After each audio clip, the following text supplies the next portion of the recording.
My dear students, welcome back to our channel. Students, in this video I am explaining Bachelor of Education, 3rd semester. Subject Understanding Indian Ethos and Knowledge Systems. Important short and long questions and answers. Let's start quick revision. First important short question is 1. What is the significance of Indian knowledge systems, IKS, in the context of Indian education? Indian knowledge systems, IKS, are the traditional ways of learning in India that have been passed down for thousands of years. They include areas like mathematics, astronomy, medicine, and philosophy, which were all developed by ancient Indian scholars. In Indian education, IKS is important because it connects students to their culture, history, and ancient wisdom. For example, the concept of zero in mathematics was discovered in ancient India and is used worldwide today. Similarly, Ayurveda, the ancient system of medicine, focuses on natural healing and well-being. IKS encourages students to think deeply, learn not just facts but also values, and understand the world in a holistic way. By including IKS in education, students can appreciate their roots while also gaining knowledge that is relevant in today's world. This helps create a balanced and well-rounded approach to learning. Next important short question is 2. How does the Guru-shishya parampara contribute to the transmission of knowledge in ancient India? The Guru-shishya parampara is an important way of learning in ancient India, where knowledge is passed from a teacher, Guru, to a student, Shishya. This system focused on a close relationship, where the Guru not only taught academic subjects but also guided the student in life, ethics, and values. For example, in a Gurukul, traditional school, a student would live with the Guru, learning from them through conversations, lessons, and practices. The Guru would give personalized attention and share wisdom in areas like music, math, philosophy, or spiritual knowledge. This tradition helped preserve and pass on knowledge accurately and meaningfully. It also encouraged the student to develop respect, discipline, and a deep understanding of life.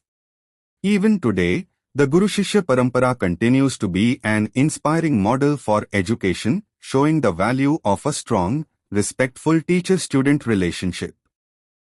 Next important short question is 3. What is the difference between Smriti and Shruti in Indian classical literature? In Indian classical literature, Smriti and Shruti are two types of ancient texts, but they are different in their origin and importance. Shruti means that which is heard.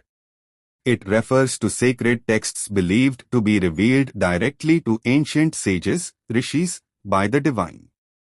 These texts are considered the most authoritative and include the Vedas and Upanishads, which cover knowledge about the universe, rituals, and philosophy. For example, the Rigveda is a Shruti text.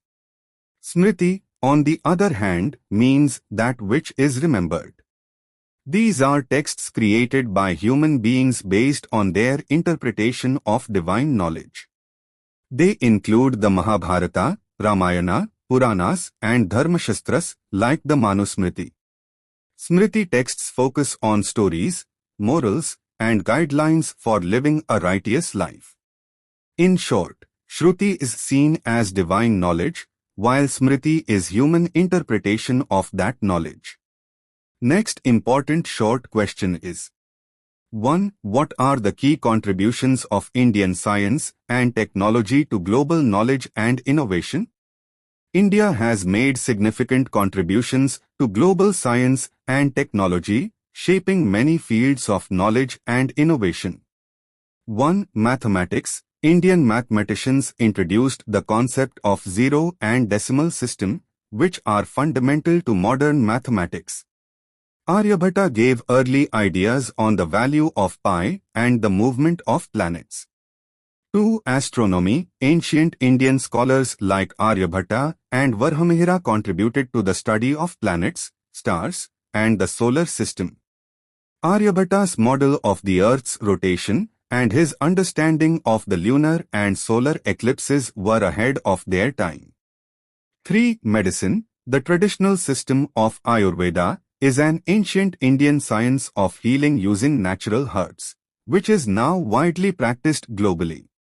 4. Metallurgy. Ancient India developed advanced techniques in ironworking, evident from the iron pillar of Delhi, which resists corrosion even after centuries.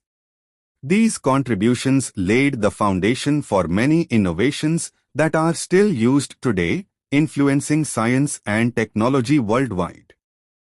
Next important short question is: 2. How did ancient Indian town planning and architecture reflect the socio-cultural and environmental needs of the time? Ancient Indian town planning and architecture were designed to reflect the socio-cultural and environmental needs of the time. Towns were carefully planned with wide streets, wells, and drainage systems to ensure cleanliness and water supply. For example, the Indus Valley civilization, like Mohenjo-daro, had well-organized streets and advanced drainage systems, showing the importance of hygiene and efficient living spaces. Temples and palaces were built with great attention to spiritual and social life. Temples were placed at the center of towns, reflecting the importance of religion and community gatherings. Vastu Shastra, the ancient Indian science of architecture, focused on creating harmony between buildings and nature, ensuring that structures were aligned with the sun and wind for comfort and energy efficiency. In terms of environmental needs, structures were often built with local materials like stone, clay, and wood, ensuring they were sustainable and suited to the climate. Next important short question is: 1. How does Ayurveda describe the connection between sleep, food, and water for maintaining overall wellness? In Ayurveda, sleep, food, and water are considered essential for maintaining overall wellness and balance in the body. 1. Sleep. Ayurveda emphasizes the importance of quality sleep for health. It helps the body repair and rejuvenate. Sleep should be taken at the right time, ideally from 10 p.m. to 6 a.m., to maintain balance in the body's energies. Poor sleep can lead to imbalances and health issues. 2. Food. Ayurveda stresses eating fresh, balanced food that suits your body type, dosha. Eating at regular times, not overeating, and having easily digestible food help maintain energy and digestion. For example, having warm, home-cooked food with spices helps in better digestion and nourishment. 3. Water. Drinking pure, room temperature water is vital for digestion, detoxification, and maintaining hydration. Ayurveda recommends sipping water throughout the day, not in large amounts at once, to support digestion and balance the body's internal systems. Together, these three aspects, sleep, food, and water, create a balanced lifestyle, promoting health and wellness. Next important short question is: 2. What are the central ideas of Kautilya's Artha Shastra, and how do they apply to modern governance and statecraft? Kautilya's Artha Shastra is an ancient Indian text on governance, politics, and economics.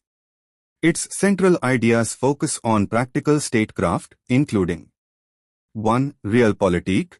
Kautilya emphasized the importance of power, strategy, and pragmatism in politics. He believed that rulers should be wise, shrewd, and flexible to protect their state's interests, even if it means using manipulation or alliances. 2. Economy and welfare. He highlighted the role of a strong economy in state building. Kautilya advised kings to manage resources, collect taxes fairly, and focus on public welfare to ensure prosperity. 3. Law and justice. The Artha Shastra promotes a strong legal system to maintain order and protect citizens' rights. In modern governance, Kautilya's ideas apply to strategic decision-making, effective resource management, and the importance of law and justice. For example, his advice on economic management can be seen in how modern governments focus on taxation and welfare programs to support national growth. Next important long questions. First important long question is: 1. What are the 14 vidyas in the Chaturdasa vidyasthanas? Elaborate on the contributions of the Vedas, Vedangas, Itihasas, Puranas, Dharmashastras and Darshanas to the Indian knowledge systems. The Chaturdasa vidyasthanas refer to the 14 traditional branches of knowledge in Indian culture, forming the foundation of ancient Indian education.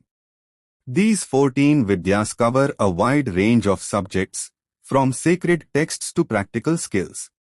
These vidyas are classified into 6 broad categories, including the Vedas, Vedangas, Itihasas, Puranas, Dharmashastras and Darshanas. 1. Vedas. The Vedas are the most important and oldest scriptures in Hinduism. They contain knowledge about rituals, prayers, philosophy, and the universe. The 4 Vedas, Rigveda, Samaveda, Yajurveda, and Atharvaveda, guide spiritual and ethical life. For example, the Rigveda contains hymns that describe the creation of the world. 2 Vedangas. These are 6 disciplines that help in the correct understanding and interpretation of the Vedas. They include Shiksha, phonetics, Kalpa, rituals, Vyakaran, grammar, Nirukta, etymology, Chandas, meter, and Jyotisha, astronomy. These help in correctly pronouncing, reciting, and interpreting the Vedic texts. 3 Itihasas. The Itihasas are epic stories that teach moral values and history. The 2 major Itihasas are the Ramayana, which tells the story of Lord Rama, and the Mahabharata, which includes the Bhagavad Gita. These texts provide lessons on duty, ethics, and righteousness. 4 Puranas. The Puranas are ancient stories that explain Hindu mythology, cosmology, and history. They include texts like the Vishnu Purana and the Shiva Purana, which tell the stories of gods, goddesses, and the universe's creation. They are crucial for understanding Hindu beliefs and practices. 5 Dharmashastras. These texts provide guidelines for moral and ethical conduct. The Manusmriti is one of the most important Dharmashastras, offering rules for social and family life, duties, and justice. 6 Darshanas. These are the philosophical schools of thought in Hinduism. They include 6 systems: Nyaya, logic, Vaisheshika, atomism, Sankhya, enumeration, yoga, discipline, Mimamsa, ritual interpretation, and Vedanta, philosophy of the Vedas. These schools offer different approaches to understanding life, reality, and the self. Together, these 14 vidyas provide a comprehensive understanding of life, knowledge, and spirituality, and have significantly contributed to the Indian knowledge systems. Next important long question is: 2. Discuss the role of the 18 vidyasthanas, including the 4 Upavedas, Ayurveda, Dhanurveda, Gandharvaveda, and Sthapatyaveda, in shaping the multifaceted nature of ancient Indian education and knowledge. How do they influence various fields of study? The 18 vidyasthanas are key areas of knowledge in ancient Indian education that helped shape a diverse and rich educational system. These vidyasthanas cover not only spiritual and philosophical knowledge but also practical fields like medicine, arts, architecture, and warfare. Among these, the 4 Upavedas, Ayurveda, Dhanurveda, Gandharvaveda, and Sthapatyaveda play a significant role in shaping various fields of study in ancient India. 1. Ayurveda, Science of Life. Ayurveda is the traditional system of medicine in India. It focuses on maintaining a balance between the body, mind, and spirit. It provides guidelines for healthy living, diet, and natural healing methods. Ayurveda teaches how to prevent and cure diseases using herbs, natural remedies, and lifestyle practices. For example, it offers treatments for common ailments like headaches and digestive problems using natural ingredients. 2. Dhanurveda, Science of Warfare. Dhanurveda is the ancient science of warfare and martial arts. It includes knowledge of weapons, techniques of battle, and the strategy for fighting wars. This knowledge was essential for warriors in ancient India and helped in training soldiers. For example, archery was a key part of Dhanurveda, with great warriors like Arjuna from the Mahabharata being experts in archery.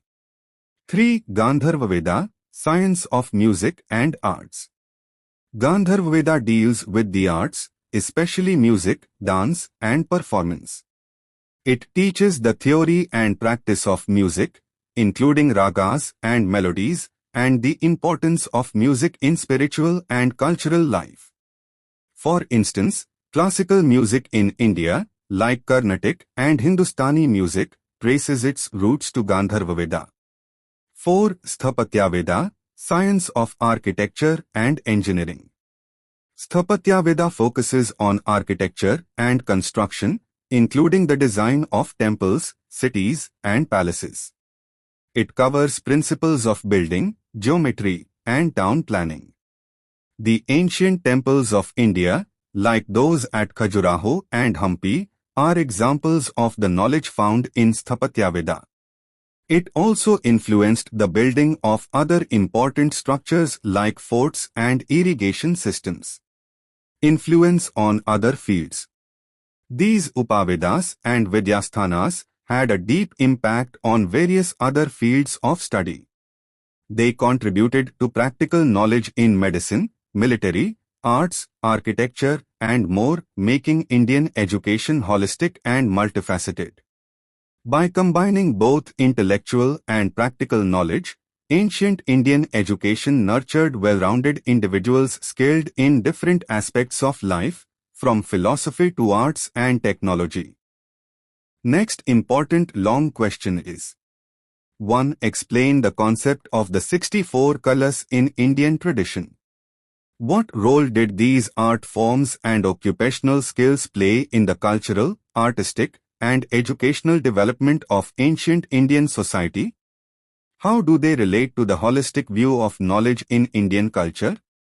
The 64 colors in Indian tradition represent a diverse range of art forms, skills, and crafts, each contributing to various aspects of life.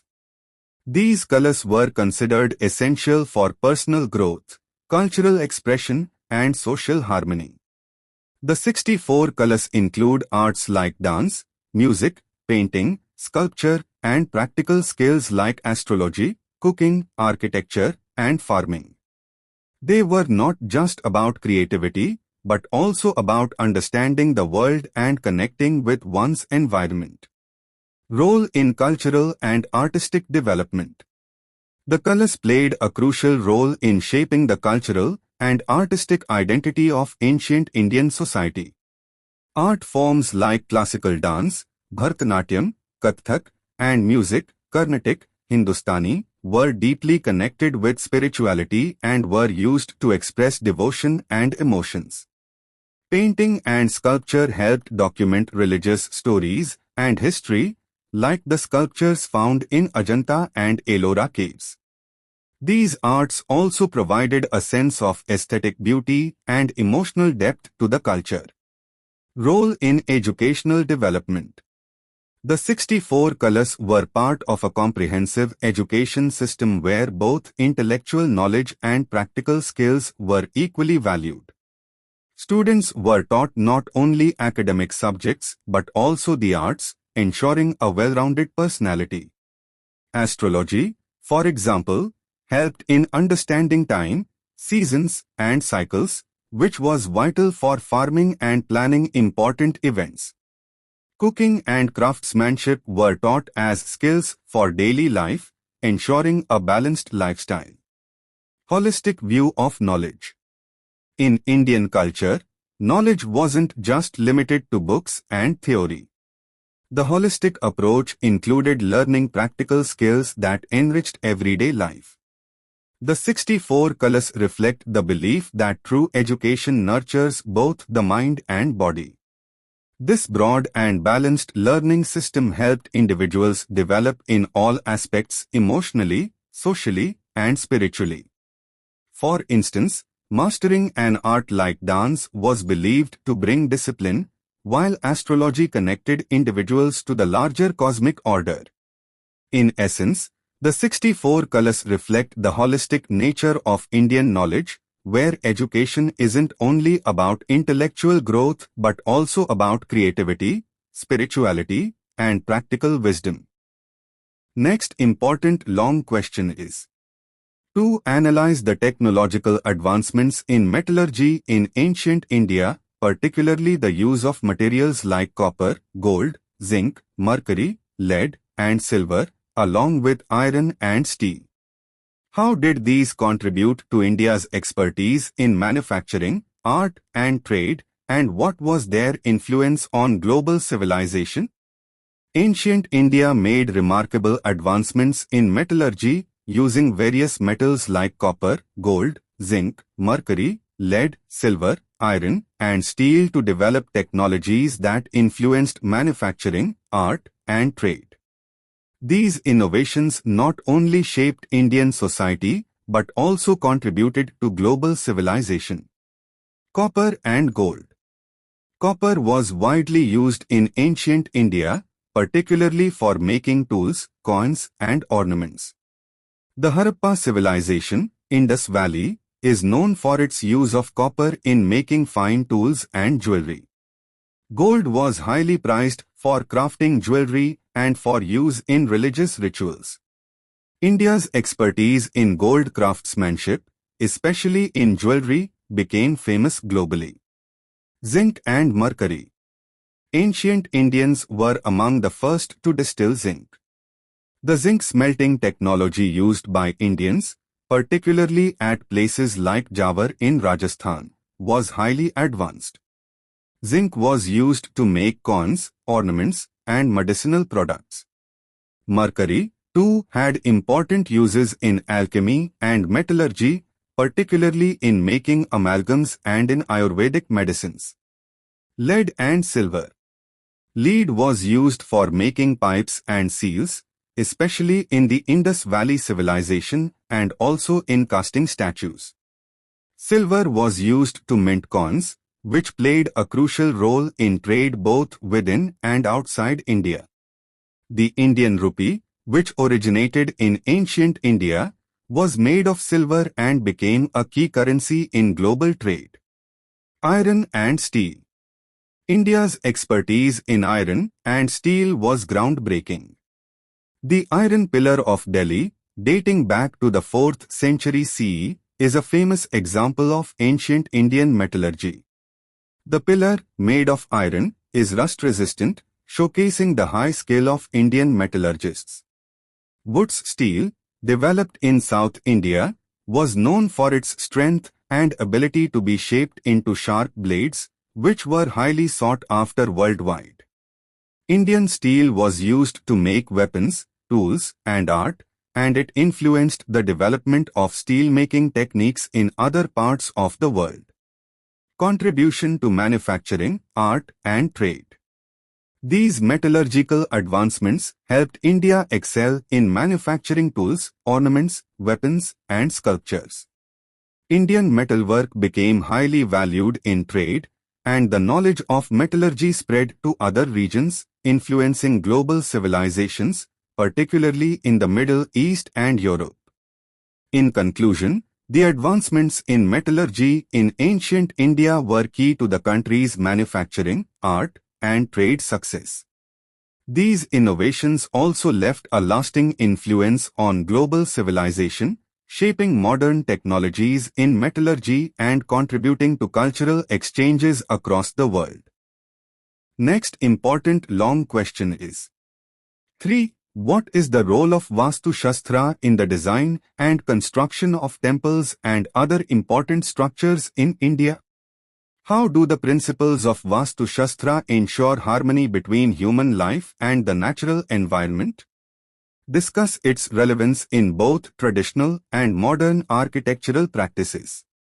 Vastu Shastra is an ancient Indian science of architecture and design, focusing on creating harmony between human life and the natural environment. It plays a key role in the design and construction of temples and other important structures, ensuring that buildings are aligned with the natural forces to create a balanced and positive space. Role in temples and structures. In temple design, Vastu Shastra ensures that the structure is built in a way that aligns with the forces of nature like the sun, wind, and earth's magnetic field. Temples, for example, are designed to have a central sanctum, Garbhagriha, where the deity is placed. According to Vastu, the entrance should face the correct direction, and the temple should be aligned with the cardinal points north, south, east, west to maximize the flow of positive energy. For instance, the Brihadiswara temple in Tamil Nadu follows Vastu principles for its design, with careful placement of the sanctum and other key elements. Vastu also influenced the construction of palaces, homes, and even cities in ancient India.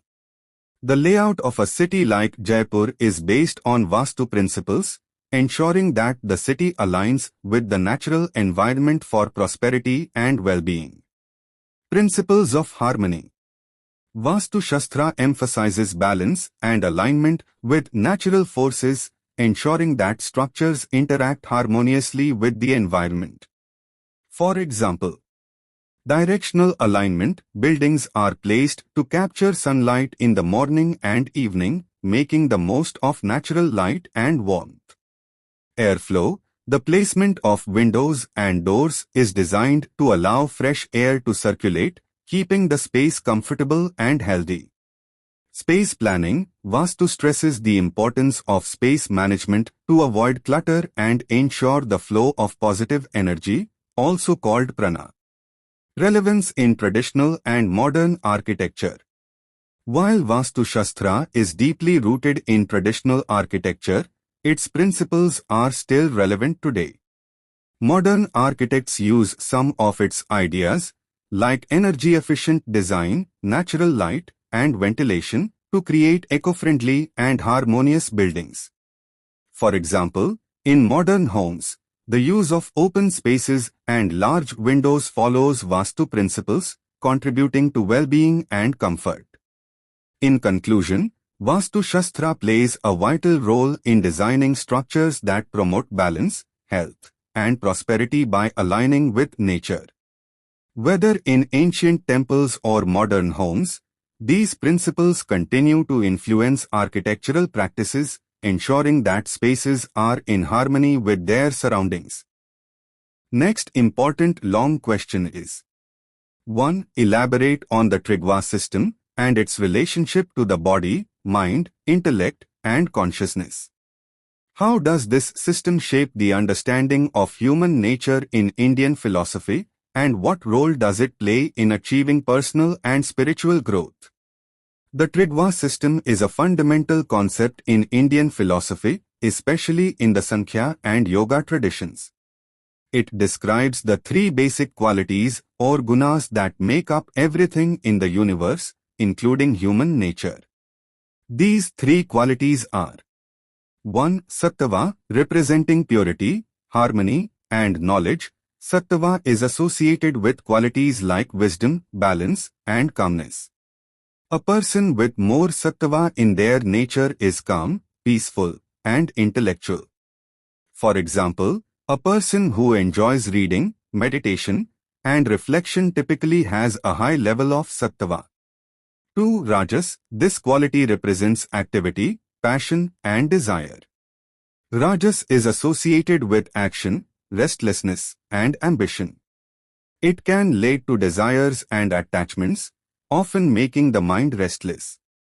For example, someone who is always working, pursuing material goals, and seeking fame might be influenced by Rajas. 3. Tamas, representing inertia, ignorance, and darkness. Tamas is linked to laziness, confusion, and lack of clarity. It leads to stagnation and ignorance. For example, a person who lacks motivation or is always confused and mentally dull may have a strong influence of tamas. Relationship to the body, mind, intellect, and consciousness. The Triguna system explains that these three gunas influence different aspects of a person. Body, sattva leads to health and vitality, rajas results in overactivity or exhaustion, and tamas leads to laziness or sickness. Mind, a sattvic mind is peaceful and clear, a rajasic mind is filled with desire and distraction, and a tamasic mind is confused and dull. Intellect, sattva enhances wisdom and clarity, rajas makes the intellect restless and agitated, and tamas clouds the intellect with confusion. Consciousness, a sattvic consciousness is pure and enlightened, while rajasic consciousness is driven by desires, and tamasic consciousness is heavy and ignorant. Role in personal and spiritual growth. The Triguna system helps understand human nature and the path to personal and spiritual growth. By recognizing the influence of these gunas, one can work on cultivating more sattva by practicing meditation, mindfulness, and self-discipline. Reducing rajas and tamas through practices like self-control, healthy habits, and wisdom leads to inner peace and spiritual growth. Ultimately, the goal is to transcend the three gunas and reach a state of pure consciousness or self-realization, where the soul is free from the influence of these qualities, leading to liberation, moksha. Thus, the Triguna system provides a framework for understanding human behavior and offers practical ways to achieve balance and spiritual advancement. Next important long question is: to analyze the principles of governance, public administration, and management as depicted in the Ramayana. How do the leadership qualities and administrative practices in the Ramayana offer valuable lessons for modern governance and public management? The Ramayana, an ancient Indian epic, not only tells the story of Lord Rama's life but also offers valuable lessons on governance, public administration, and management. The principles of leadership and administration depicted in the Ramayana can guide modern governance and public management in many ways. Leadership qualities in the Ramayana. 1. Righteousness. Dharma. Rama, the protagonist, is a model of ideal leadership. His actions are always guided by dharma, righteousness, and justice.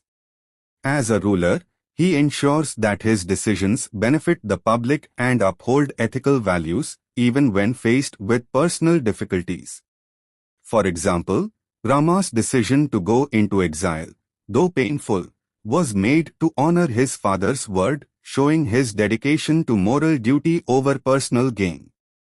2. Compassion and empathy. Rama's leadership is also based on compassion. He listens to his people and treats them with respect, as seen when he addresses the concerns of citizens before taking important decisions.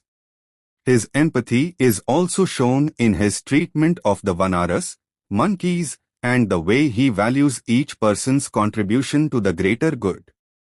3. Decisiveness and responsibility. Throughout the Ramayana, leaders like King Dashratha, Rama, and Hanuman make quick, effective decisions in times of crisis. For instance, Rama does not hesitate to form alliances with unlikely allies, such as the Vanaras, to defeat Ravana. This shows that good leaders must make timely decisions, even in difficult situations. Administrative practices. 1. Consultative governance. Rama, even as a king, involves his ministers and advisors in decision-making. He seeks advice from wise figures like Vishwamitra, Vashishta, and others. This consultative approach promotes collaborative governance, where all perspectives are valued, ensuring better decision-making. 2. Accountability. In the Ramayana, leaders are held accountable for their actions. Rama's commitment to truth and his ability to admit mistakes show that leaders must take responsibility for their decisions, whether they lead to success or failure. Lessons for modern governance. The Ramayana teaches modern leaders the importance of ethics, compassion, consultation, and accountability in governance. In public administration today, these principles can help build trust, promote social justice, and ensure that leadership remains focused on the welfare of all people. For example, leaders who prioritize transparency, justice, and empathy can strengthen democratic values and improve public trust in governance. In conclusion, the leadership and administrative practices depicted in the Ramayana offer timeless lessons for modern governance, emphasizing moral integrity, effective decision-making, and a commitment to serving the public good. I hope you understand easily each question. All the best, students, for your upcoming exam. For other subject quick revision. Important questions. Previous question papers. And syllabus. Links are available in description. Check out once. Thank you for watching. Like and share this video with your friends.